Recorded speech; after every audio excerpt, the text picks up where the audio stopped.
Hi, John. How are you today? I'm good, Elliot. You had a great idea. We hope people are enjoying the holidays. Since we will be also enjoying the holidays, we are pre-recording this before the week that it airs, and we decided, based on your great suggestion, we were going to do a review of 2025. So we're going to do two conversations, January to June, and then July to December.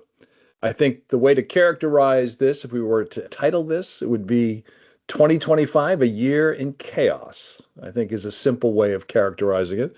And so I think we should start by going month by month. These are global conversations that we have, but as many people know, a lot of the chaos has occurred in the US and in part by the change of the administration, which always happens. But I think one of the things right out of the box in January that we certainly talked about was the dramatic increase in executive orders and also presidential pardons. What did you see there?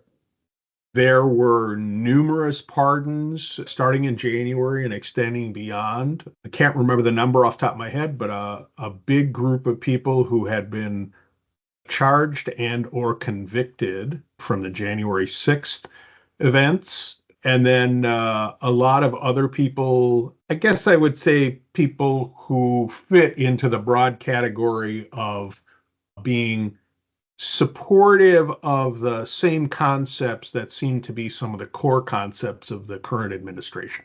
And globally, the European Union in January put out one of many reports and one of many things they did throughout the year. This particular one was entitled Digital Operational Resilience Act, and it highlights that act's impact on cyber preparedness for financial institutions. And then in January, also, there was a number of sanctions and export control cases, which we also saw throughout 2025.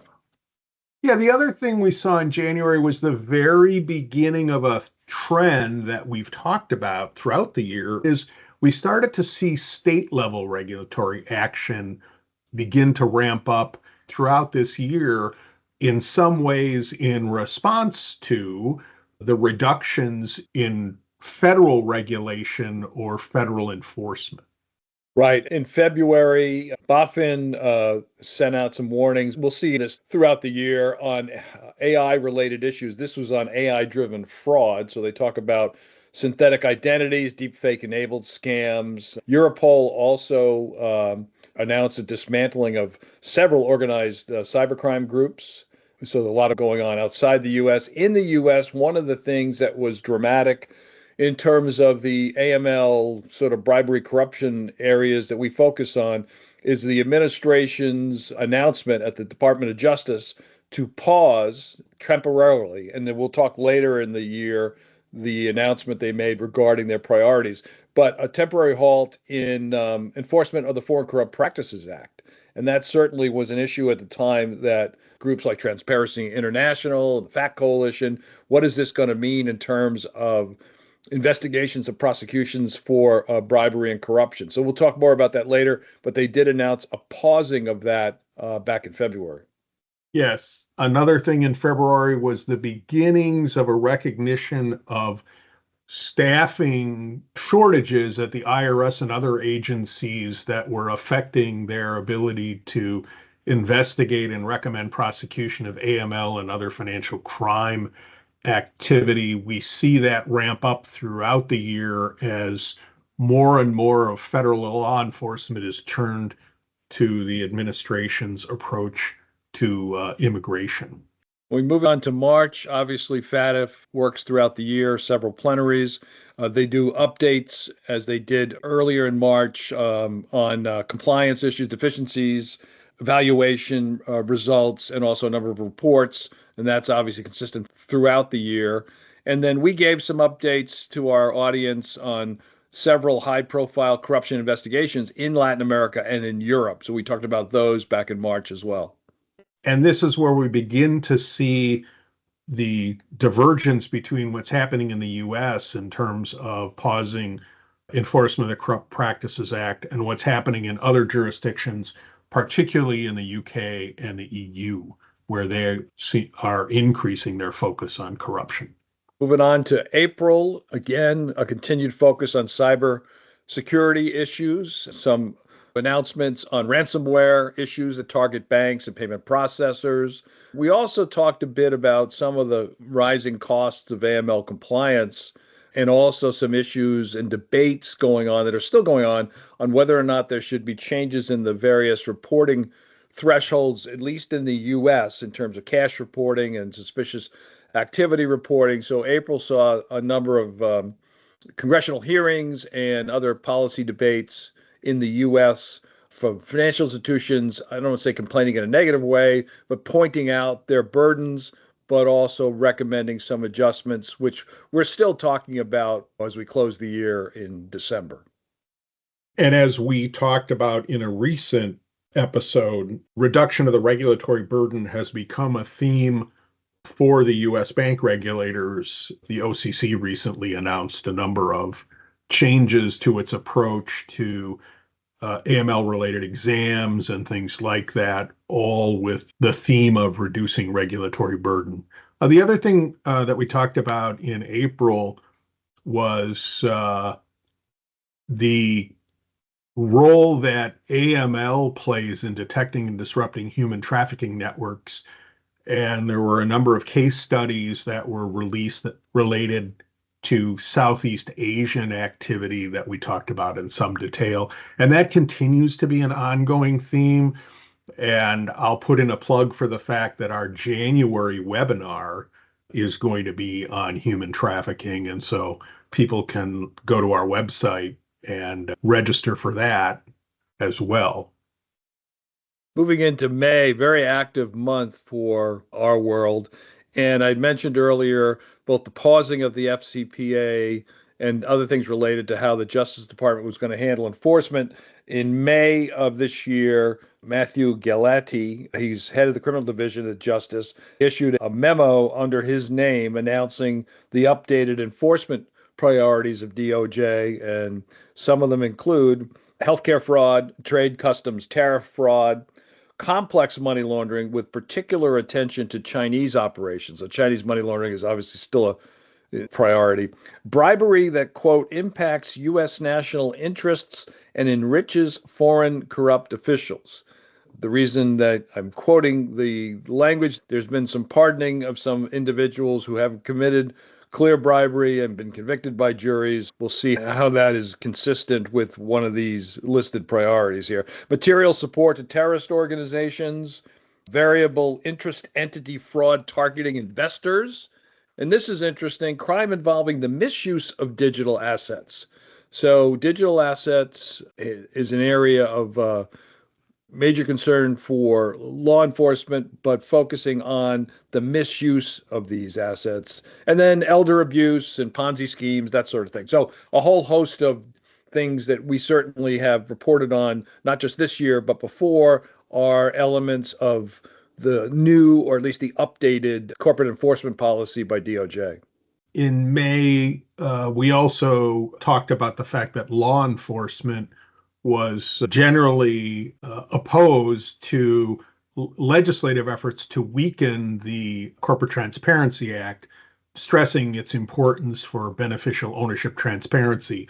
And as our listeners know, we have since then issued new revised regulations that basically do not require any US companies to register.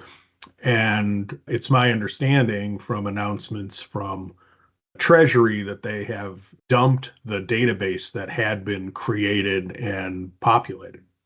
And again, this is a trend in the US currently at a time when corporate transparency has become a major theme, both at FATF but across the globe. Later in the year, we know that Companies House in the UK enhance their corporate transparency requirements in terms of identifying directors and principal owners.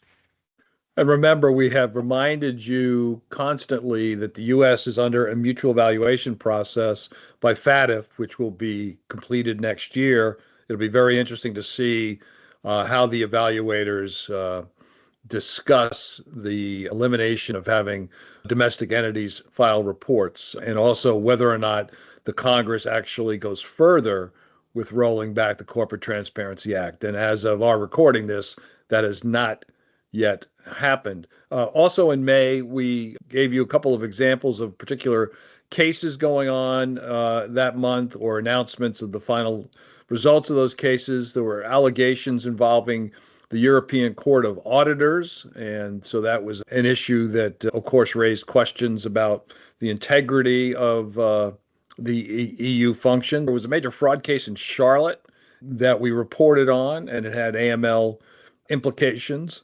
And there was also a major case of fentanyl trafficking by the FBI and others at the southern border, which is a major focus of this administration. The OCC listed their priorities, and the Office of Comptroller of the Currency in the U.S. has become a major player in this administration. They're going to be the focal point for crypto and other things. And I talked to somebody yesterday, a former agency official from another banking agency, who said that it is clear that the OCC is leading the efforts in terms of changes to banking law and regulation. And it's also not clear the other agencies are going to follow suit immediately or in a slower fashion. But they did opine that the OCC is clearly the lead agency in the U.S.